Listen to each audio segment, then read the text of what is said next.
thank you very much for the answer to my questions from last night. So I just want to take you through them, which were just tabled before.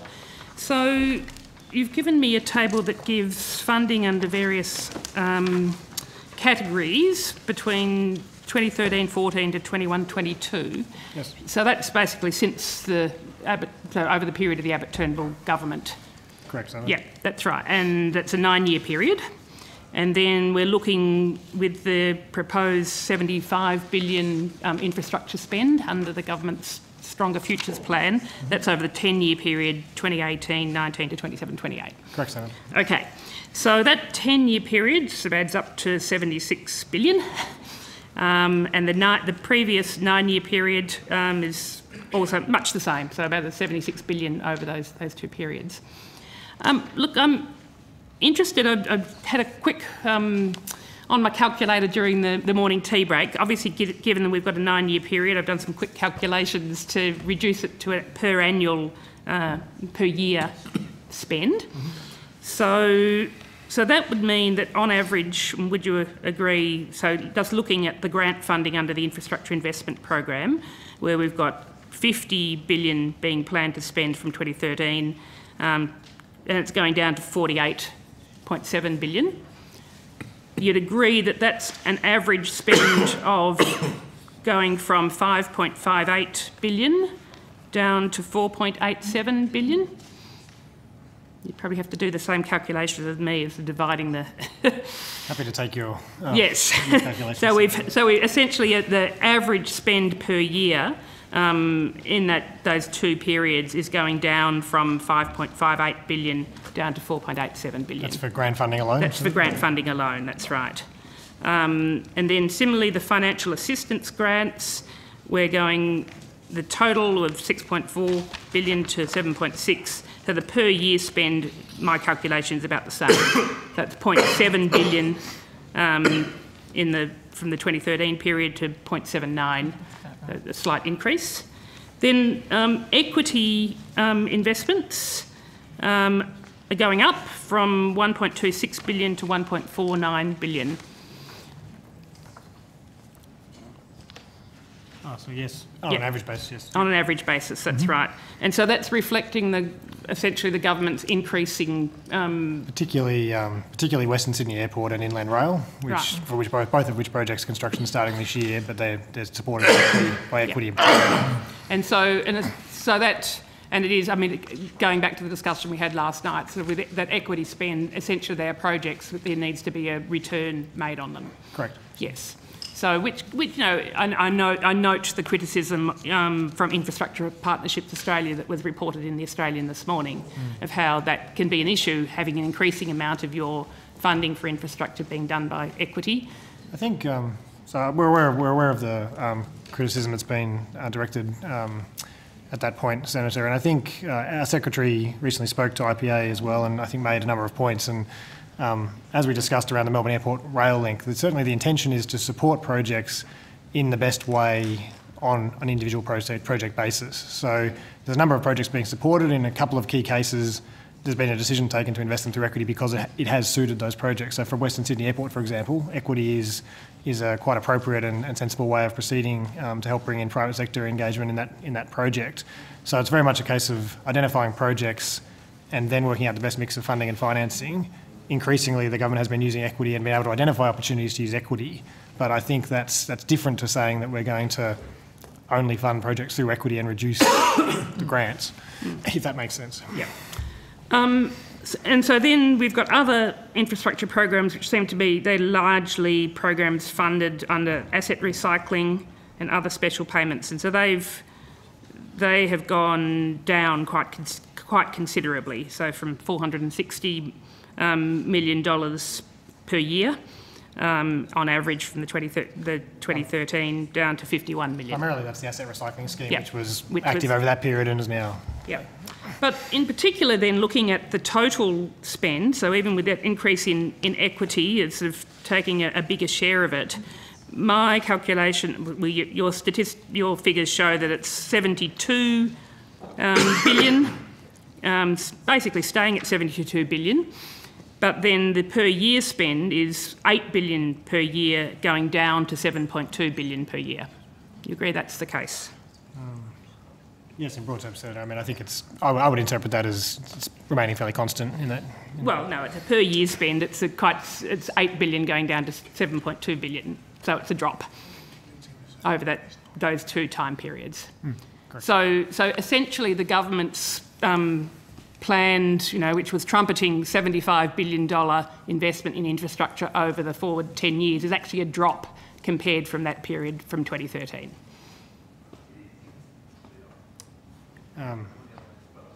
So, Senator, I think the investment, as I said, is remaining at a high level over that period of time. But do you agree that it's a drop? The average per year spend is a drop from that 2013 period to the 10-year forward from here? Taking your calculations on face value, yes, Senator, yes. Yes. So it's a drop from $8 billion to $7.2 billion. So it really seems to me that we cannot. There's no ability for the government to claim that then over the next 10 years that we're going to have record investment in infrastructure. It's actually a drop compared with what has been invested over that previous 9-year period.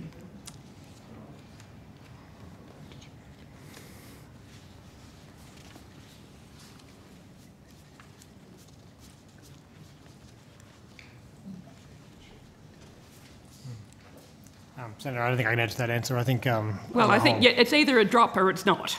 And your statistics show that it's a drop. Well, Senator, perhaps I can assist with that. You're telling me, or you're asserting, I'm just looking at this material that is in front of us at the moment, and our forward estimates take us to 21-22. In 17-18, the total expenditure is $9.453 billion. And then averages around between 8.6 and 8.4 billion over 4 years at around 8.5. I don't think that's in dispute. And so that certainly would be, as I look back over any other year, from 2015-16 back to 2012-13, yes, there was one peak at 11-12. The remainder, so that's 1 year over the last, between 2007 and 2017, that is not, it's got a 9 in front of it, it's still smaller technically, but I'll acknowledge that is a large sum. But we've indicated that they are record levels of spending. If you look over the last decade, these levels of spending, certainly over forward estimates, are significantly higher than the others. Now, if you want to make the point that isn't all government spending, that isn't the point. It's been a record investment, and I think it's fantastic that government is becoming more innovative with the taxpayer's dollar, making sure that it goes further and seeking equity partners in these matters, I think is clearly the way of the future.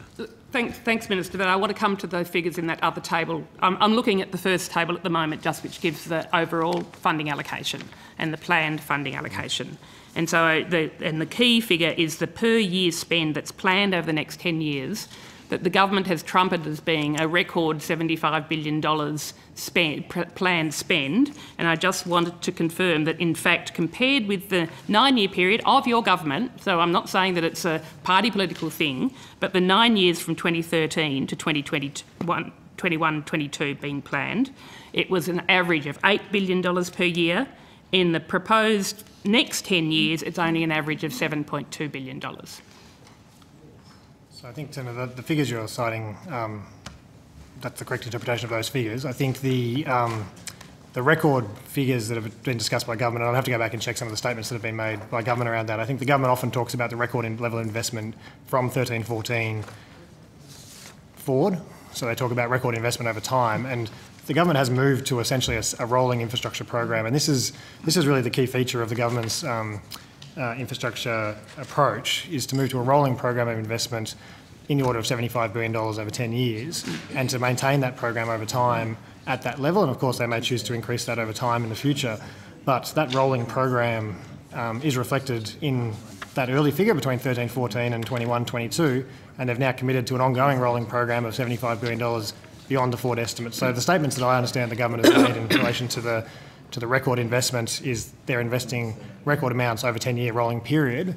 But that's not the case. Compared to prior to 2013-14, prior to the life of this government. Okay, well, look, I'll go to that investment prior to 2013-14 in a minute. But essentially, that record investment means that you are keeping, I mean, even if you said that 7.2 billion per year for the next 10 years is much the same as 8 billion, it's essentially keeping that a steady level of, between $7 and $8 billion of investment. It's not increasing. And meanwhile, I mean, the population growth that we're experiencing between 2013 and right out to 27-28 is massive, and government revenues are increasing. So in fact, to have a record level of investment, you need to be increasing your revenue to be keeping pace with overall government revenues and with population. You'd agree that would be, the thing you'd need to do? So I think certainly, Senator, there is, looking at the recent figures which are on the other table that was provided, the levels of investment that are currently being provided in, for example, 2016-17, 2017-18 and so on, are historically high levels of infrastructure investment. There are constraints that we're seeing in some of the systems, particularly in New South Wales, which is leading to some pressure on costs around a managed pipeline, essentially, of investment. So it's very important to both stage our infrastructure investments over time whilst maintaining a high level of infrastructure investment. And I think that's what's characterised by these. Yes, yes, I mean, there's investment, but I think the claim that we are having a record level of investment isn't backed up by your figures here. Well, as I said, Senator, I think as I understand it, the references to a record level of infrastructure spending relates to the rolling program of $75 billion over 10 years, which I think is reflected in the period between 2013-14 and 27-28, relative to previous investment prior to that. But period. I mean, meanwhile, the period, as I said, you can't claim that that's record if you're actually having a small reduction, and with population increasing, say from 20 at the moment, projected population, as we've got 25 million here in 2018, expected population of 30 million in 2028, the need for increasing investment over time, not just keeping it steady or in fact having the small decrease that is indicated in these figures. I know I'm going to run out of my time in my 15-minute slot. I want to move on to the second table, so thank you again for providing the information in terms of investment over from 2007-8. I was just looking in terms, and this was what Minister Scullion was just looking at, in terms of the total. It's very clear there that we have an increasing amount through equity, that your bottom line of that table. And so once again, I wanted to look at what that would look like without equity. And my calculation, say looking at the 4 years from 2008-9, the forwards there, and then comparing the 2018-19, so a decade ago. In fact, without equity, the funding for infrastructure has dropped from on average, I think 26.3 billion over the 4 years from 2008-9 down to 24.8 from 2018-19. I think, as we've discussed previously in this committee, we don't see a reason why you would exclude equity investments. As I say, those equity investments are supporting real infrastructure projects on the ground. Construction is starting this year on the Western Sydney Airport and on inland rail projects.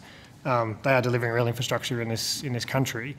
There has been a shift in a couple of key areas towards supporting projects through that means, but again, only where it is suitable and appropriate in the case of the project. So what matters to us is the overall level of infrastructure activity happening across the country in support of these projects, not the breakdown of how they're being supported. No, but it does mean that you are restricting your funding and substantial amounts of funding to projects that have to be returning, making a financial return rather than necessarily what's best in the best interest of the community. That would only be the case, Senator, if the government took an active decision to say we will only support projects through equity of a certain amount, and that's not the case. The government is saying we want to support these projects, and we've decided to support some of them through equity because in the specific circumstances of those projects, that is the most appropriate way to fund those projects, most efficient and effective way to do it so. I mean, and even if you include equity, from 2008, I mean, you're going up over the forwards of 28 billion up to 34 billion, which I would argue, in terms of the population increase from 21.6 million in 2008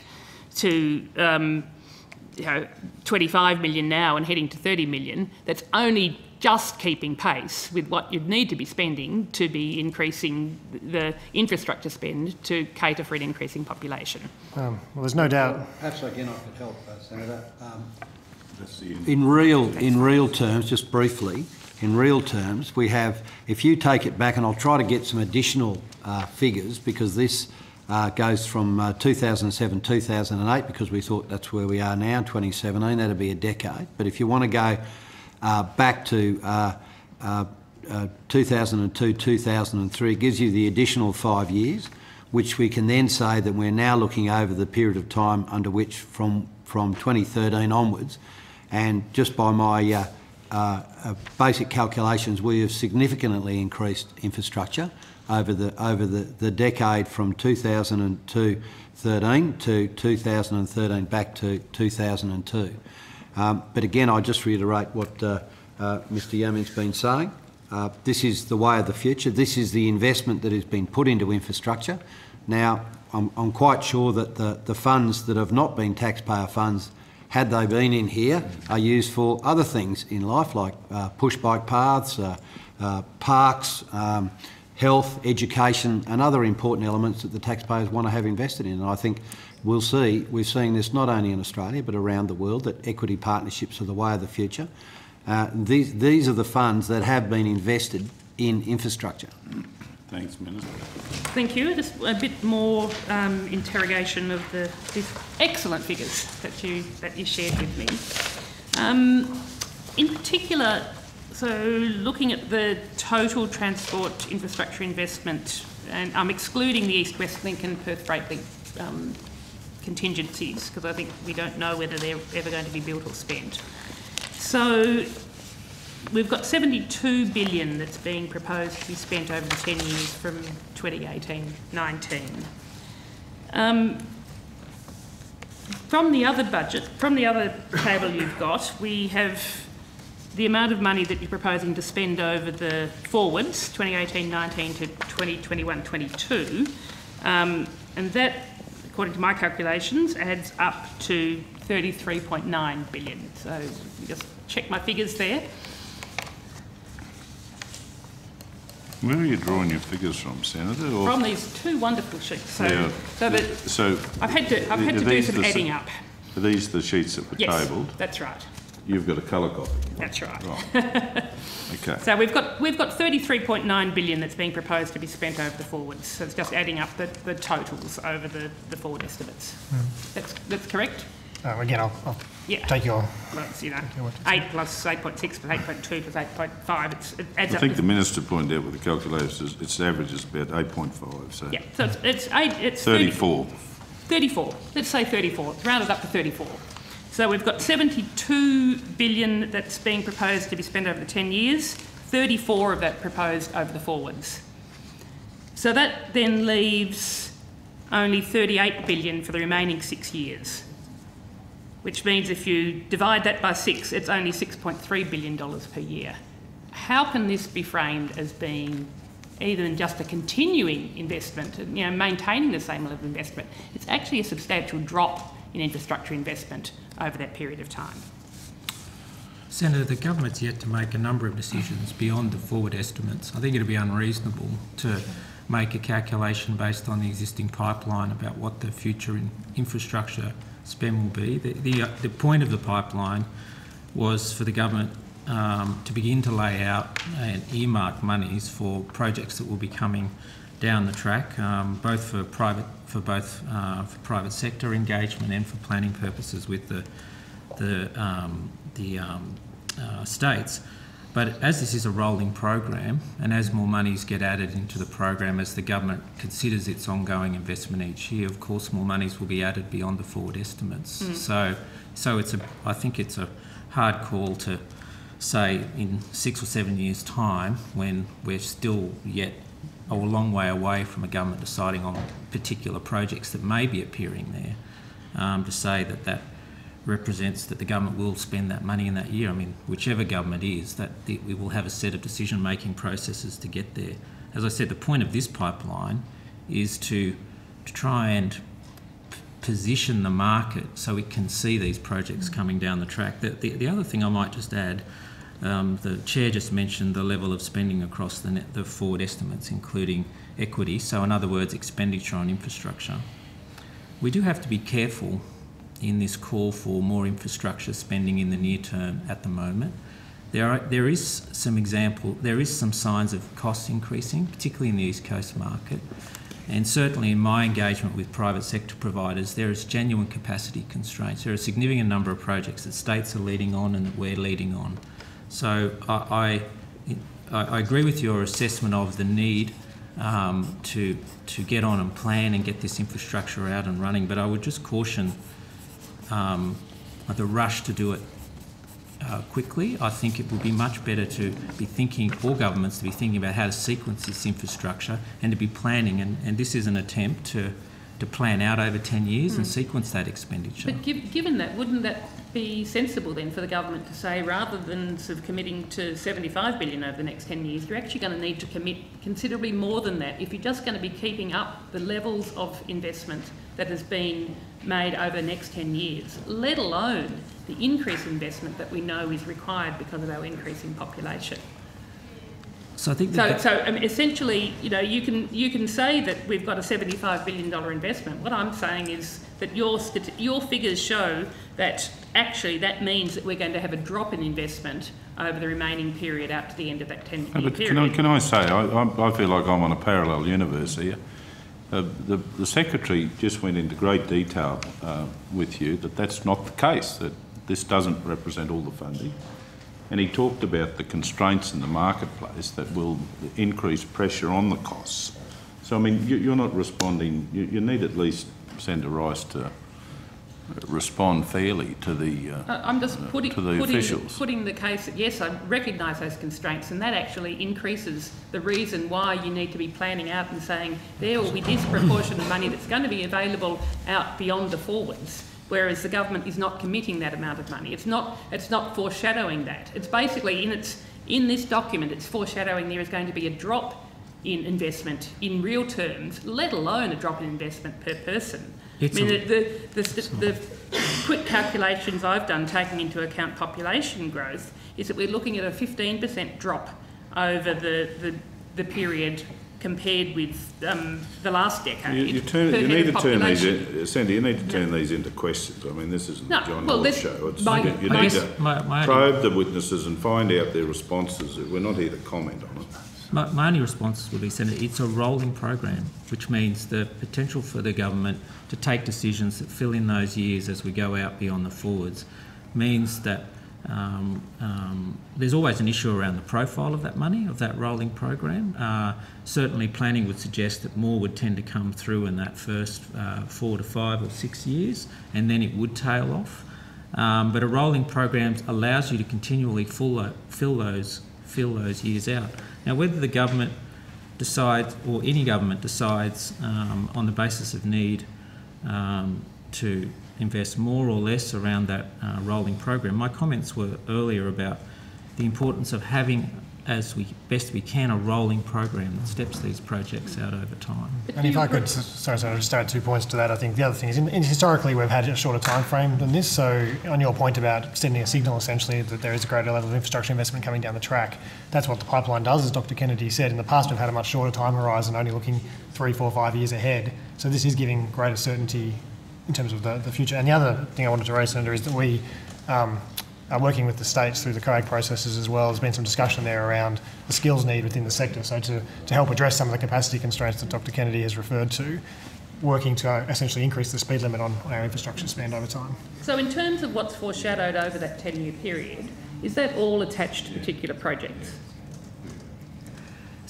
So in the current program, there's a set of projects that have been outlined, and then there are programs. We've been talking about some of them, roads, like the rail program and the roads project. So it's not actually, there are some ongoing projects. They're not under the rail program and the roads project. They're not attached to particular projects, are they? It's going to evolve at the time. So they are listed as program streams, but the potential, because this is a rolling program that rolls out each year, for the government to consider how its investment is spread across those years happens every year, and it can think about, as it sits down to do that in it can think about its profile because of its discussion with the state. One of my colleagues was asked earlier about the potential, I think, on the Bruce Highway for projects to come forward. Sometimes states are coming to us saying this project probably needs to go back a bit. It's more complicated, or and other jurisdictions saying we're ready to go a bit earlier, and we do want to be in a position to respond to that as well, it's a matter for government, but to at least make that recommendation to government. So it's not precluding the decisions that would be made next year for more monies to come into those years that you're concerned about. But as I said, the benefit of a rolling program is that constant review of the stock of things coming down the track. And it does not mean that now the stock set for years, 6 years hence, is done. That's right. Those decisions are yet to come through as monies become available in a rolling program. And given that they're programs and they're, that's basically a bucket of money, they're not, certainly in the later years of that 10-year period, they're not attached to particular projects, are they? No, I mean, as my colleagues, well, not quite, as my colleagues have outlined earlier, in some of these projects, we've done our best to allocate and profile against those projects. But I think they've been quite clear and open with the senators, with the committee, that there's business case processes to be timed. Yes, I'm sorry. So I'm not going to go to that. I know all of that, but what the point I'm trying to make, and I want to get your response to, is that given that they are rolling their programs, they're not attached to particular projects, it's essentially saying, here's a bucket of money that we're allocating to meet the need. So my calculations and my response is, in fact, at this stage, the bucket of money that you are allocating in the second half of that 10-year period is actually less than what is being allocated now. No, well, hold on, Senator Ross. Look, no. I don't want to see the sunset on this. We're already hours over. Mr. Kennedy has made it absolutely clear to you that this isn't the only funding profile that you should be considering. Yes, but there will be additions. My question is to keep up with the current level of infrastructure that's required, an investment in infrastructure that's required, there is going to need to be more money put into those buckets for those programs over that 10-year period. He's already said there will be. And there will be. Yes. Yeah. And in order to keep up with population growth, it's going to have to be a substantial increase just to keep up with the level of average investment over the last decade. All I can do, Senator, is say what you've said before. What I've said before. Yeah. Senator, thank point you. well made. Thank you. Nowhere fresh to go. Thank you.